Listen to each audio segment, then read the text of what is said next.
drummers. Let's get into what the professional album is all about.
In 1956, I asked my music teacher if there was anything like this album on the market.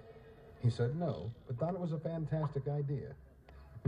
Today, some major companies have machines that can electronically simulate drums as far as a few basic feels and a tempo control. But to me, there's still some definite negatives about them. To begin with, they range from $100 up. The style of feels are dated, and you still can't program them to give you a drum fill going into a chorus or out of a verse.